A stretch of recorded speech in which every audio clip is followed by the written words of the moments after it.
Hello. So for my second post, what does BS mean to me? Kind of going off what Eliso said, I agree with the fact that it's more of a deception than a blatant lie.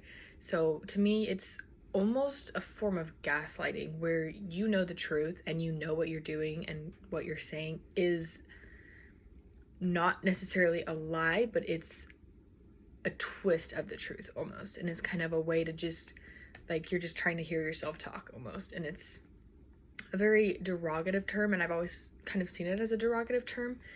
But after the readings that we went over this week, I do now see it more even as a derogative term, and how it's just kind of putting down other people or just deterring their view from the truth. Like, you may know the truth and they may know the truth, but you're blatantly walking around the truth, just trying to get words out almost. And it's can be derogative for both parties, and also it's just messy and chaotic. So that's kind of what that means to me.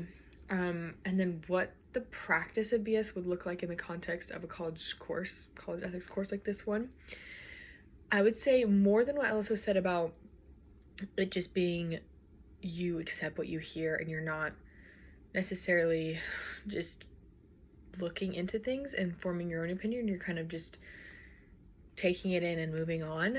I agree with that. I do see that as a form of BS in a college ethics course, but more than that, I would say, especially one like this where it's online, BS in this context would look like just kind of going around, taking the shortcut, doing whatever you can to learn as little as possible. So almost the exact opposite of the purpose of this course and of a college course, to learn and to engage yourself.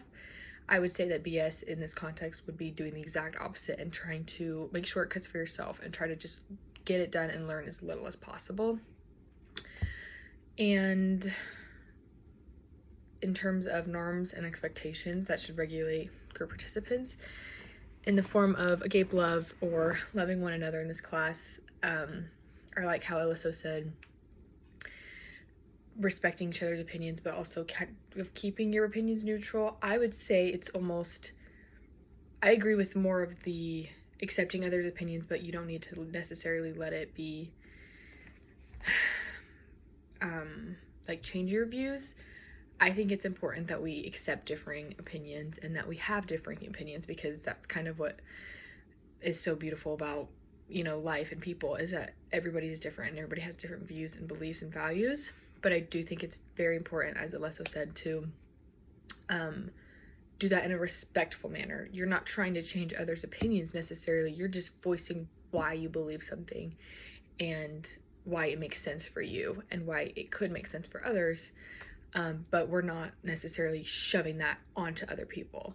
And also, I would like to add on to that, we're grateful for those opinions. One of the examples of neighborly love as demonstrated this week was gratuity, and that's one of my favorite terms to describe love. Is we're grateful for others' opinions, we're grateful for the opportunity to share opinions and differ opinions and just kind of talk about these tougher topics. So that's what I would say about that.